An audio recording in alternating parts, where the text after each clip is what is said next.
The galactic arena's lights blazed in perfect symmetry, catching the polished armor of hundreds of alien warriors arrayed for inspection. The audience roared in anticipation, believing this would be a bloodbath, a humiliating spectacle for Earth. But then a ripple of confusion swept across the stands as a single human figure walked into view, no insignia, no armor, no banner. He wore dull fatigues, dusty boots, and a faint smile that barely touched the corners of his mouth. In one slow movement, he raised a single gloved finger to his lips and silenced an entire stadium filled with billions. For a heartbeat, there was complete stillness, and then someone laughed, a sneering bark from an alien commentator. The moment felt almost comedic, absurd even, that this solitary, unarmed man was supposed to represent Earth's answer to the galaxy's challenge. Cameras zoomed in, projecting the face of Earth's supposed champion across the arena's screens. No patch on his shoulder. No emblem on his chest. His eyes were impossibly calm, almost lazy, but there was something ancient behind them, something lethal. The laughers kept laughing until the arena lights flickered, once, twice, then failed altogether. For the first time in the arena's history, the power grid faltered not from technical fault but from a human request silently honored by something buried in Earth's diplomatic transmissions. The audience's confusion deepened as emergency lights snapped on, casting everything in cold crimson, and when the crowd refocused their gaze, the human was gone. The day had started as a spectacle. The Galactic Council, brimming with arrogance, had sent their demand: submit your champion for combat or forfeit sovereignty. No human had ever fought in the galactic arena, and the aliens thought they knew exactly what Earth would send: a soldier, armed, weighed down by tradition and outdated weapons. Instead, Earth's answer had been 2 words sent back via secure channel: no name deployed. At Earth's command center, the politicians barely understood what they had approved. The president had frowned when she signed off on the mission brief. "Why does it say no rank, no branch?" she had asked. The advisor next to her had hesitated only briefly. "That's because, ma'am, he's not in the system anymore." She didn't press the point. Perhaps she didn't want to know. Perhaps no one wanted to know. The no-name unit was more rumor than fact, and tonight they had unleashed him. Back in the arena, the alien announcers scrambled to fill the awkward silence as their cameras searched for Earth's champion. One alien commentator, bloated and covered in ceremonial medals, made jokes about how Earth's warriors must be as cowardly as their old films depicted. Another commentator tried to get serious, rambling about protocols and sportsmanship. The arena's audience, spanning thousands of species, began to turn restless. The 3 combatants selected to fight the humans stood waiting at center stage, flexing genetically enhanced muscles and snarling with anticipation. They stomped their massive feet, cracked their claws, and waved oversized weapons in mockery. Then something odd happened. The tallest of the 3 brutes suddenly stiffened. His expression froze, his mouth halfway through a taunt. A small line of dark liquid appeared at his throat and spread rapidly as he collapsed face first into the dirt with a heavy thud. The crowd fell into stunned silence. The remaining 2 brutes spun around wildly, roaring threats and swinging their weapons at shadows. Alien security forces scrambled. The arena's chief systems officer began shouting orders to find the human on thermal scanners, but the scanners refused to comply, rebooting repeatedly in silent refusal. The ghost had disappeared. No footprints. No scent. Nothing. From the human delegation's box, Earth's diplomat leaned forward slightly, a small, satisfied smirk on her lips. She said nothing as the alien generals in the adjoining box began arguing furiously, each trying to deflect blame for this unexpected development. Somewhere deep under the arena, in an off-limits maintenance corridor, the human ghost crouched patiently. His breath was slow and measured, his movements fluid, his mind entirely detached from the noise above. He had memorized every duct, every hidden hatch, and every kill zone before he even arrived. This was not about winning a fight. This was a mission with layers far beyond the spectacle on the sand. Above ground, one of the commentators was still trying to joke, his voice trembling slightly. He pointed to the surviving two warriors and called for them to search the shadows like the predators they were bred to be. But another figure moved first. The human reappeared without fanfare, standing perfectly still behind the remaining brutes. His smile was wider now, almost playful, as if he were enjoying the absurdity of it all. He carried no weapon visible in his hands. Yet one of the brutes froze, dropping his oversized plasma axe and clutching his chest as something sharp pierced through his armor from behind. He died without even turning to face the human. Only one brute remained. This one, the smallest and fastest of the three, turned fully, trembling not with rage but fear. The crowd watched as the human ghost raised a hand and simply beckoned to him with one finger. That simple gesture broke the final brute's nerve completely. He dropped his weapon, sank to his knees, and covered his head in terror. In the stands, what began as laughter had turned into an eerie hush. Thousands of alien aristocrats leaned forward nervously, unsure whether this was still entertainment or something much darker. Even the commentators had run out of jokes. The cameras kept zooming in on the human ghost's face, searching for emotion, for some clue of what he was thinking, but there was nothing. Just a faint, unreadable smile and the calm, steady breathing of a man who looked as though he was taking a stroll through a park rather than standing in the most dangerous arena in the galaxy. Behind the scenes, in the alien control room, security directors were shouting at technicians, demanding explanations for why they could not track a lone human. Their equipment was state-of-the-art, yet every system showed clean. No errors, no signs of hacking. It was as if the ghost did not exist in their sensors at all. One technician, young and terrified, whispered to his supervisor, "It's not equipment failure, sir. It's him. He's wrong. He's doing something we don't understand." The supervisor paled, suddenly realizing that they weren't just witnessing combat, they were witnessing a demonstration. Earth hadn't sent a champion. Earth had sent a message. Something far worse than defeat. The silence that followed the ghost's first appearance became a suffocating weight over the entire galactic arena. Billions across the galaxy were watching, their eyes fixed on the lone human who now stood at the center of the sands as if the entire spectacle had become irrelevant. The two dead warriors lay crumpled around him, while the last survivor, having collapsed from fear, was being dragged off by trembling arena staff. The crowd, once wild with excitement, sat frozen in disbelief. In the control tower above, alien generals snapped out orders in panic, demanding reinforcements to reassert dominance over this event that was slipping from their control. One of them, his thick gray skin glistening with sweat, barked into his comms to release the mechanized beasts, armored monsters bred and engineered specifically to intimidate lesser species. This was supposed to be the grand moment, when the galaxy witnessed Earth's limits, but now it was the galaxy's own pride that was being tested. The ghost waited patiently, his calm posture almost insulting, as heavy gates at the far end of the arena clanged open. From the shadows emerged a pack of mechanized killing machines, four-legged beasts plated in black alloy, with eyes glowing a cold artificial blue and claws sharpened to molecular precision. Their movements were fluid and eerily silent as they spread out, surrounding the lone human. For a moment, the crowd dared to hope for a shift in momentum. Commentators, finding their voices again, began excitedly narrating the technical specifications of these perfect hunters, boasting of their speed, strength, and their programming, which included thousands of combat scenarios, all of which ended in victory. The ghost tilted his head slightly, as if listening to something far away. Then, without warning, he dropped to one knee and placed a single hand flat on the arena floor. It was such a simple gesture that the crowd barely reacted at first. But a heartbeat later, the mechanized beasts stopped moving. All at once, their blue eyes flickered, dimmed, and went out entirely. The machines froze mid-stride, some poised to leap, others standing ready to pounce, but none advanced. The arena's control teams inside the tower erupted into chaos. Technicians hammered at their consoles, unable to reassert control.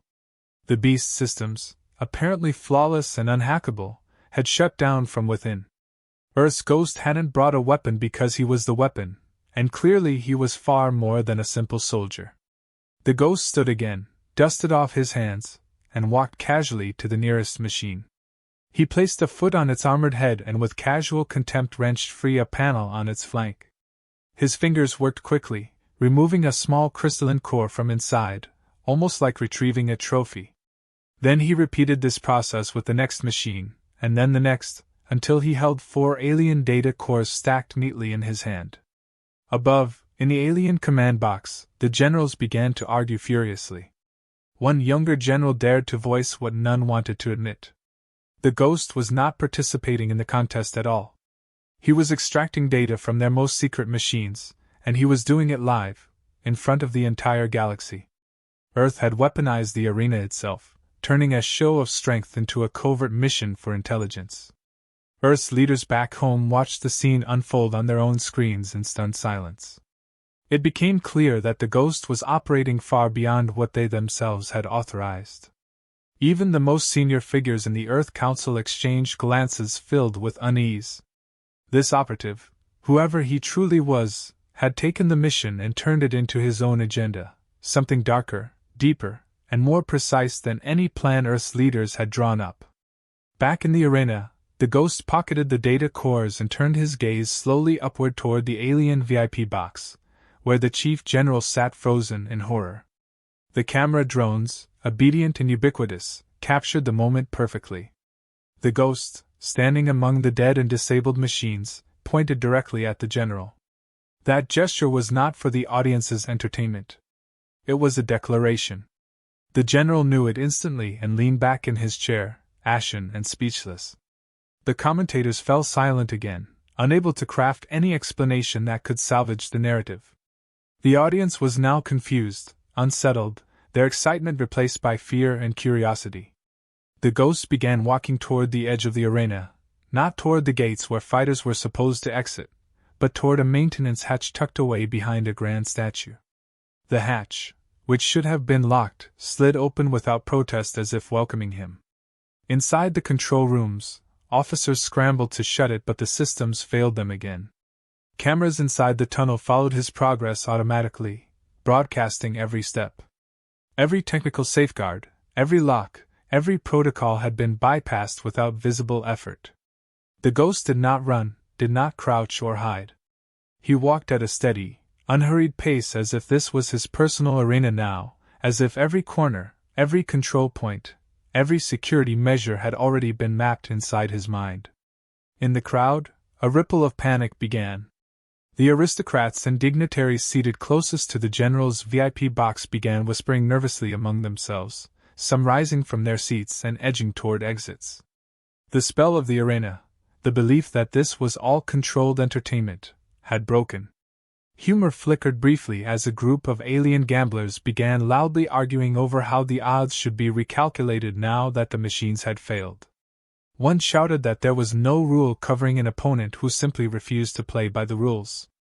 Another alien slapped a stack of credit chips down on the table and declared confidently that the Ghost would take out the general before the day was done. Even in the midst of fear, greed thrived. Earth's diplomats sitting in the delegation box said nothing but exchanged subtle nods. They, too, were coming to understand that this mission had never been about victory in combat. It was about spectacle, infiltration, and turning the galaxy's arrogance into Earth's leverage. The Ghost was already deep inside the arena's maintenance tunnels, approaching systems far more valuable than a simple win or loss. He was walking straight toward the heart of their infrastructure, their databases, their most protected secrets. He was gathering leverage, blackmail material, information that Earth could now use in ways that no treaty or military victory could match. The crowd's tension increased as a sudden flicker ran through the giant arena screens. A distorted image of the Ghost's face appeared briefly, staring directly into the camera, eyes cold and expression unreadable. The feed glitched, flickered, and then stabilized as the Ghost's whispering voice, calm and chilling, broadcast through every speaker in the arena. His first words since setting foot on the planet echoed in a language every species could understand thanks to automatic translation overlays. This was not about sport. This was not about proving strength. This was about truth and consequences. And the Ghost promised that when he was done, not one of their leaders would be able to hide from what was coming. In the dim tunnels beneath the arena, The ghost moved as if he belonged there, each step deliberate, each turn perfectly chosen without hesitation. The surveillance systems that should have tracked him were dark, cameras blind, sensors deaf. Alien technicians pounded their consoles, their frantic attempts to regain control met only with silent refusal as their entire network seemed to obey an unseen master. The crowd above watched the giant screens where the ghost's face occasionally flickered into view, a calm, unblinking reminder that he was not simply gone, he was deep inside their world, moving freely where no outsider should tread. On the arena floor itself, the dismantled machines and corpses remained untouched, a grim testament to the fact that the battle was never a battle at all. The alien announcers, visibly shaken, fumbled for words to hold the audience's attention, but their voices trembled with fear and confusion. What was left to narrate when the fight had left the stage and entered shadows no commentator could reach? In the alien command box, the general who had issued the challenge to Earth sat rigid, pale blue hands gripping the edge of the console before him. His ceremonial armor, so heavy with medals and accolades, now felt like a mockery of control. Advisors whispered frantically in his ears, but he heard none of them. He watched the monitors with growing horror as the ghost's steady progress approached one of the most sensitive sections beneath the arena, the core control hub where all arena systems and records were managed and stored. Files, recordings, encryption keys, and diplomatic transcripts all sat behind those reinforced walls, protected by what had once been thought to be impenetrable defenses. The ghost's intent was now undeniable to everyone watching. He was not simply a champion sent to fight for Earth's pride. He was a weapon sent to expose, to infiltrate, and to humiliate. Security drones rushed into the tunnels, hovering on silent rotors, armed with lethal plasma projectors. They swept corridors, casting long shadows on the metallic walls, scanning for even the slightest heat signature. The crowd above watched on split screens as the ghost's silhouette disappeared and reappeared unpredictably, almost taunting them. One drone rounded a corner and froze mid-flight, its sensors locking onto a figure. But when it opened fire, it hit only empty air, its rounds ricocheting harmlessly off the walls. The ghost was already behind it, a hand reaching up to calmly pluck a key module from the drone's chassis. The machine fell lifeless to the ground. The audience gasped as it happened live, their disbelief slowly shifting into something darker, all laced with fear.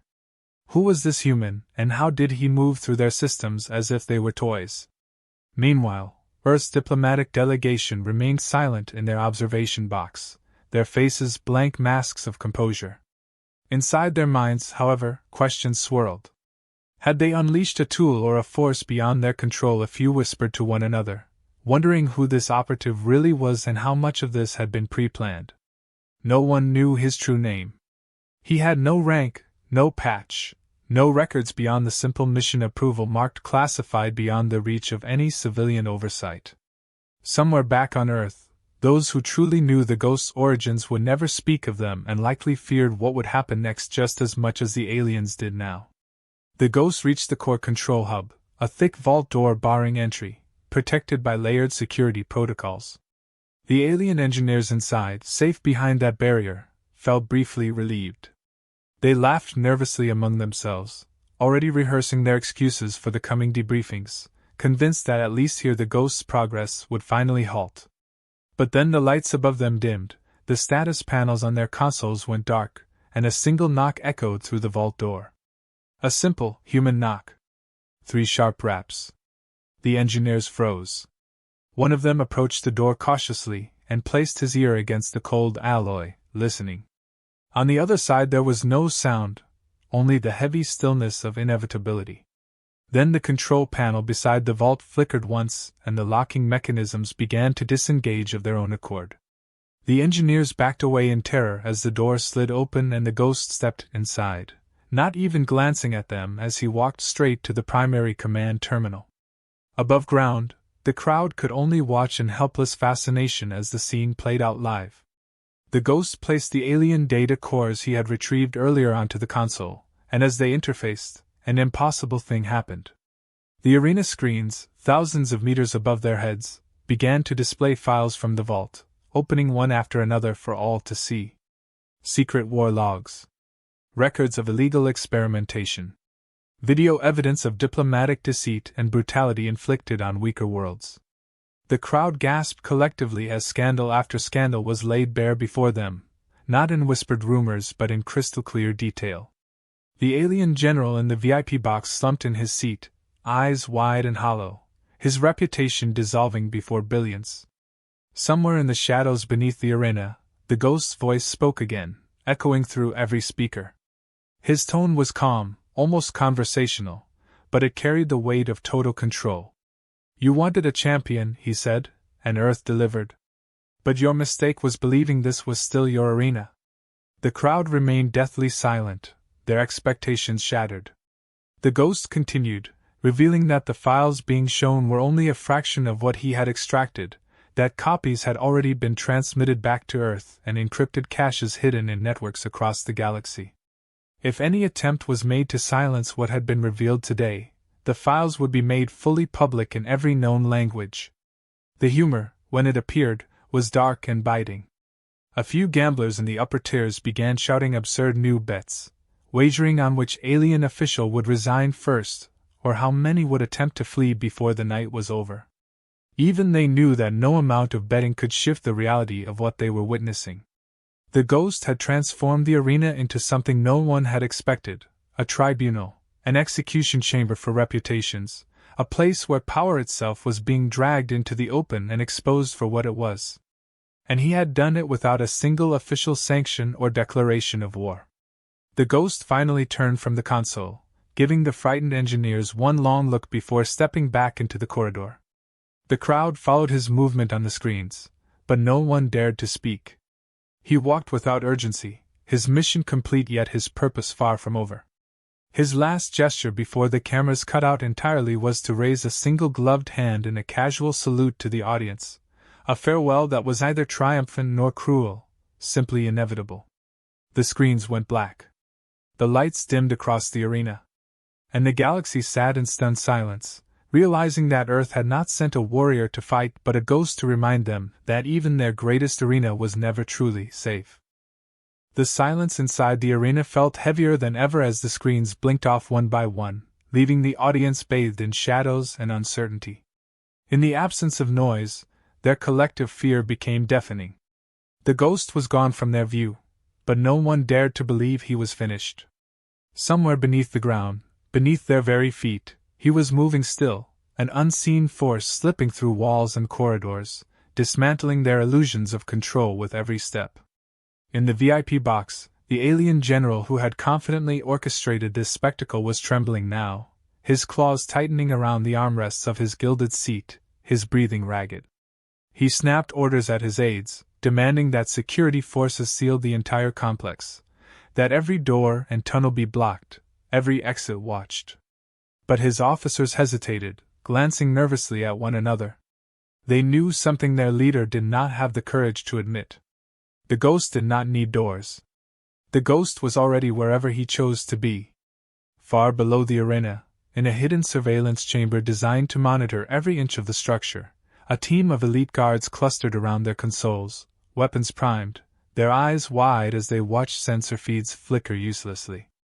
The ghost's path had disappeared from their maps completely. He was not only invisible to their eyes but invisible to their machines. It was as if the very technology they relied on refused to betray him. The guards exchanged whispered fears, their bravado stripped away. One finally muttered aloud the phrase spreading like a contagion across the alien ranks: "He is not a champion. He is judgment." In Earth's diplomatic delegation, a different kind of unease was taking hold. Their advisors, who had outwardly appeared calm until now, exchanged urgent glances, finally realizing that they no longer had control either. The ghost was operating far outside the mission's scope, far beyond even the most extreme scenarios they had prepared for. One diplomat leaned close to another, and whispered bitterly that Earth's victory here would come at a price no treaty could ever balance. The alien audience might never look at humans the same way again. Whatever reputation Earth once held as a minor, naive world would be gone. In its place would be the legend of the ghost, a man who had walked into the most sacred arena of the galaxy, and turned it inside out without so much as lifting a visible weapon. In the general's box, panic was setting in fully now. He barked orders to his private guards, ordering them to surround him, but even they moved reluctantly, their loyalty wavering under the sheer weight of fear in the air. The crowd around him was no longer celebrating, no longer laughing or even murmuring. They had become statues, frozen in uncertainty, watching the VIP box itself as if expecting the ghost to materialize right there at any moment. And then the lights above the general's head flickered, once, twice, and a single red laser dot appeared on his chest. He froze, unable to breathe, terror written across every inch of his face. A camera drone, still active, captured the scene and fed it to the arena's giant screens so every spectator could see it. The dot did not move. It simply rested on him like a brand, a silent accusation visible to all. In the security control rooms, alarms wailed without pattern or meaning, an orchestra of panic that served no purpose but to remind them of their helplessness. The technicians worked feverishly, trying to track the source of the targeting laser, but it did not exist in their systems. It was as if the ghost's presence operated outside their very reality. He had taken command of not just the battlefield but the entire structure of their world. He dictated where attention would fall, when fear would spike, and how long it would last. No one spoke in the control rooms now, their eyes glued to their monitors, each officer secretly wondering whether they would be next. Above ground, humor mixed with terror as alien commentators struggled to explain to the galaxy what was happening. One commentator, his voice shaking, attempted to maintain the illusion of control, describing the laser as perhaps part of the show, a final act meant to demonstrate respect for the alien general's courage. But his co-host, pale and sweating, could not even pretend. He admitted on live broadcast that no one knew where the ghost was, what his intentions were, or how any of this would end. The audience, scattered across 1,000 worlds, felt the weight of that honesty. For the first time, the galaxy realized it was not watching sport, not watching theater. It was watching history. And history was being written by a man who had no patch, no rank, no name. Within the VIP box, the general ordered his guards to evacuate him, to escort him through hidden tunnels and out of the arena entirely. But even as they moved to obey, one of the walls slid open with a whisper of metal against stone, revealing a shadowy figure leaning casually in the doorway. The ghost. No announcement, no grand entrance. He simply stood there, one hand resting on the frame as if he were an invited guest. The guards froze mid-step, their weapons slowly lowering despite themselves. The general took a single step backward, his mouth opening to speak but no words came out. The ghost said nothing either. He only tilted his head, the same faint smile touching his lips, and with a slow gesture pointed toward the general's personal data console. Every camera in the arena focused on that simple act. The implication was clear. The ghost was not here to kill. He was here to force confession. To strip away lies in front of the entire galaxy. The general, trembling, looked around wildly, but there was no escape, not now. He stepped slowly to his console and activated the transmission controls himself. His voice, broken and hesitant, echoed through the arena and out into the galaxy, confessing his crimes, listing one atrocity after another, his voice cracking as he revealed the extent of the corruption he and his government had hidden for generations. The crowd above, silent and wide-eyed, watched it all unfold in real time. Throughout it all, the ghost remained motionless, a silent judge ensuring that the truth emerged at last. When the confession was complete, when every secret had been dragged into the light, the ghost finally turned and disappeared back through the doorway, his exit as unremarkable as his arrival. The general collapsed into his chair, a broken man, his power gone, his dignity in ruins. And above, in the arena stands, the crowd did not cheer, did not boo, did not even speak. They sat in stunned silence, realizing that the galaxy they had known before this day was gone forever, replaced by a new order. Earth had not simply sent a champion. Earth had sent a ghost who moved without orders, fought without rules, and left behind a galaxy forever changed. The arena that had once roared with excitement now sat in a silence so profound that it seemed as if the very structure was holding its breath. The spectators, who had gathered from across the galaxy expecting entertainment, glory, and combat, now sat frozen in the knowledge that they had witnessed something they could neither categorize nor forget. Their beloved arena was no longer a place of sport. It had become the stage for a reckoning, orchestrated not by armies or governments, but by one human who carried no rank, no insignia, and no banner. The ghost had vanished once again from view, slipping back into the shadows from which he came, and yet his presence weighed heavier now than when he had first appeared. In the luxury boxes above the sand, alien aristocrats whispered furiously among themselves, their voices hushed but urgent. Fear rippled through them not because of violence, but because of the power they had just seen exercised without effort, without formal declaration, and without permission. The ghost had exposed not only the crimes of the alien general but the fragility of their entire system. He had shown them that even their most sacred places were vulnerable, their technology compromised, their illusions shattered. No one knew whether the ghost would return or whether this was merely the beginning of a far wider campaign. That uncertainty alone was enough to paralyze them. Inside the alien control towers, technicians sat at their stations unable to do anything but stare at their darkened screens. Every attempt to reboot, to scan, to track had failed. Some whispered superstitious theories, that the ghost was not merely human but some kind of entity far beyond their understanding.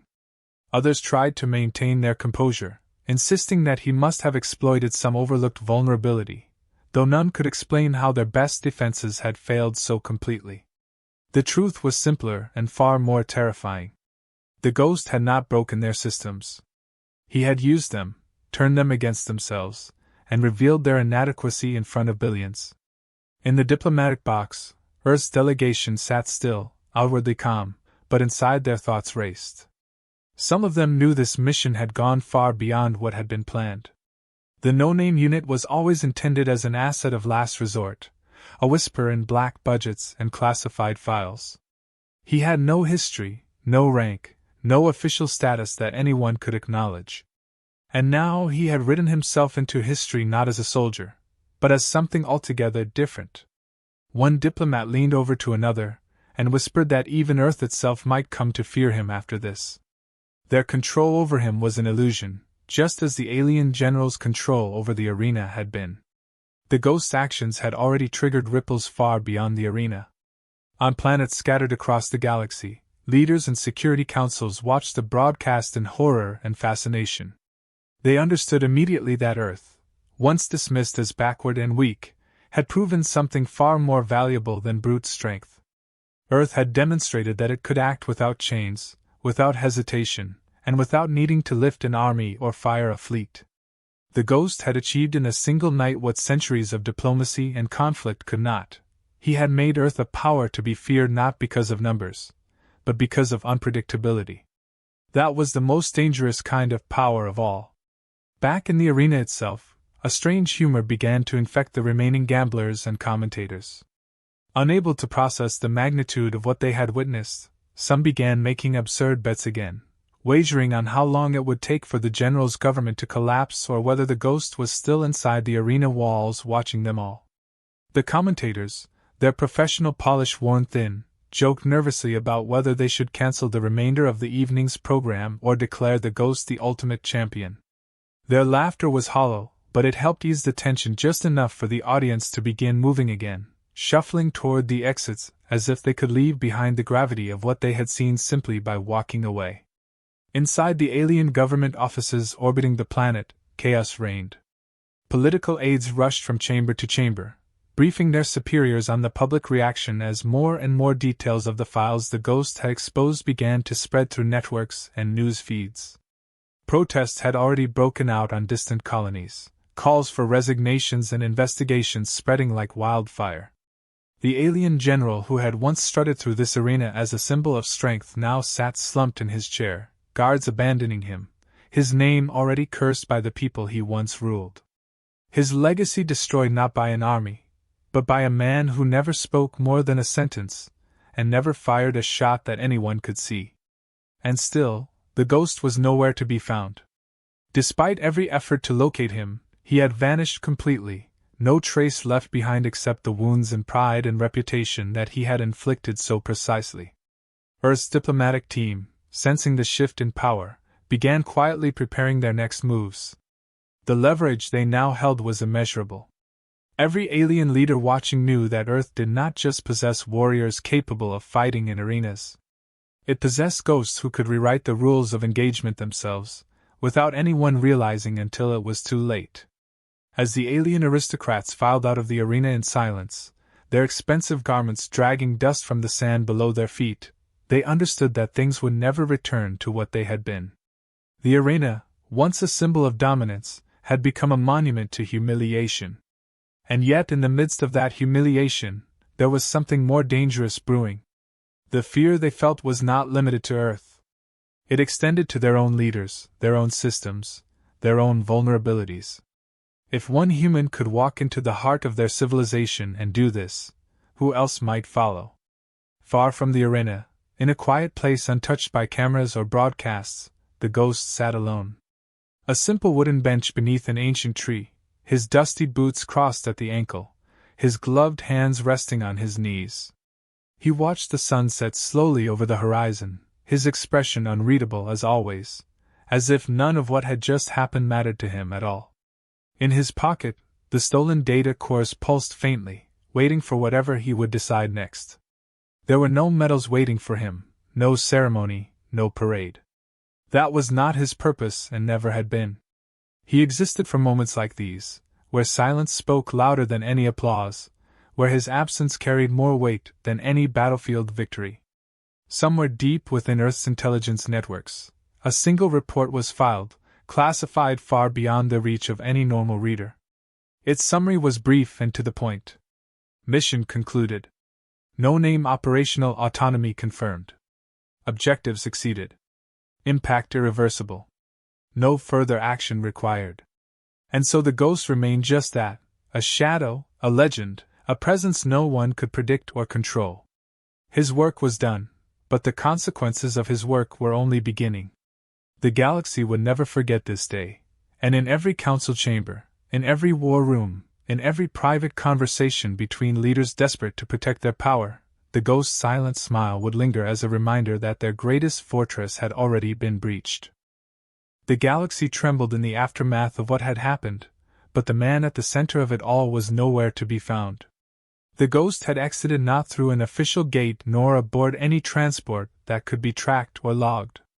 One moment the cameras had caught a glimpse of him walking away into the shadowed corridors of the arena's lower levels, and the next he had simply ceased to exist as far as any system was concerned.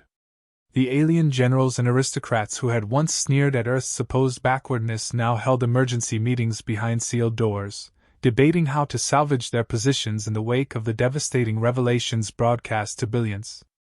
The images of secret massacres, illegal experiments, and backdoor dealings played on repeat across every news network, their authenticity beyond question because they had come directly from the arena's own core servers in front of a live audience. Attempts to spin the narrative failed instantly. No one could claim it was propaganda when every spectator had seen it unfold in real time. Earth's position on the galactic stage was transformed overnight. Where once it had been dismissed as a primitive outpost of little consequence, it was now feared. But it was not Earth's fleets or weapons that commanded this new fear. It was the ghost. The specter of a lone operative who had proven that no fortress, no tradition, no symbol of alien power was beyond breach. Back on Earth, in secure chambers far from public view, Earth's own leadership struggled with what this meant. The diplomats who had sat in their box in the arena had been briefed to expect a bold display, something that might impress or intimidate, but nothing on this scale. What the ghost had done was far beyond their authorization, far beyond any line they had intended to cross. He had exposed not just alien crimes but the very vulnerability of all galactic powers. Allies and rivals alike would now watch Earth with suspicion, knowing that if a ghost could walk into one arena and dismantle a government's reputation, he could do the same anywhere else. Yet no one in Earth's council chambers dared to publicly criticize the ghost's methods. His success had given Earth unprecedented leverage, and that power was too tempting to dismiss. They told themselves it was a one-time operation, an anomaly, something unique that could be contained and never repeated. But deep down, they all understood the truth. They had lost control of the ghost the moment they had given him permission to act. He had operated not on orders but on his own grim logic, executing a mission that served a purpose no committee could define or limit. His autonomy was complete and irrevocable. Far away from the noise and fear, in a quiet place that no camera or drone could penetrate, the ghost walked alone through a dense forest, the canopy high above casting dappled shadows across the ground. Birds called softly from branches, utterly indifferent to the chaos unfolding across the galaxy. The ghost walked slowly, every step measured but relaxed, as if he was free now, unburdened by the weight of the mission. His face betrayed no emotion, but in his pocket, the data cores he had extracted from the arena hummed faintly, their contents secured and encrypted, waiting for a moment when they might be needed again. He reached a small clearing where a single wooden bench sat facing a lake, its surface perfectly still, reflecting the sky above. The ghost sat down, removing his gloves and setting them beside him. For a long time he did nothing but watch the water, his expression unreadable but entirely at peace. Back in the arena, crews worked to dismantle the remnants of the event, sweeping the sand clean and carting away the wreckage of machines and corpses alike. But no amount of cleaning could erase what had happened there.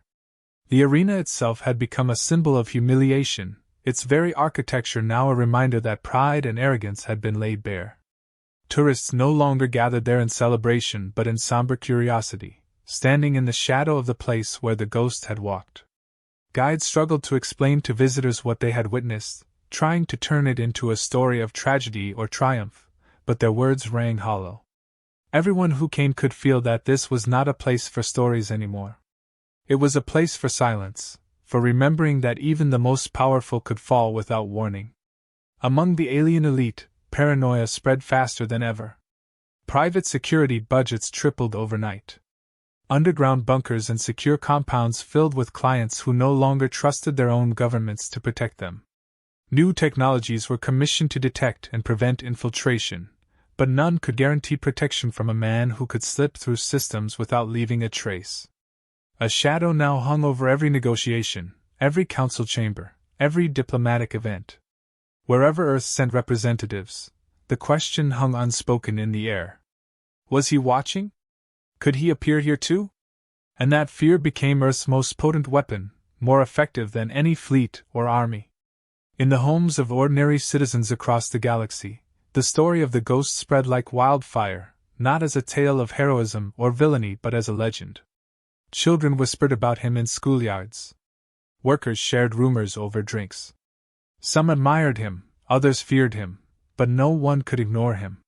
He had become an idea as much as a person, a reminder that even in a galaxy ruled by ancient empires and powerful species, one person, silent and unseen, could change everything. The image of his face, calm and unreadable, his faint smile at the moment of total victory, was burned into the minds of billions. On a distant world, a small group of alien rebels gathered in secret, watching the footage of the ghost's actions on a battered old monitor. They spoke in hushed tones, not about rebellion but about possibility. The ghost had shown that no regime, no matter how secure, was untouchable. And that idea alone sparked something dangerous, a quiet revolution of thought spreading like a virus from world to world. Without ever speaking directly to them, without offering speeches or promises, the ghost had given them something no one else had. Proof. Back in the forest, the ghost remained seated at the lake's edge, his hands resting calmly in his lap.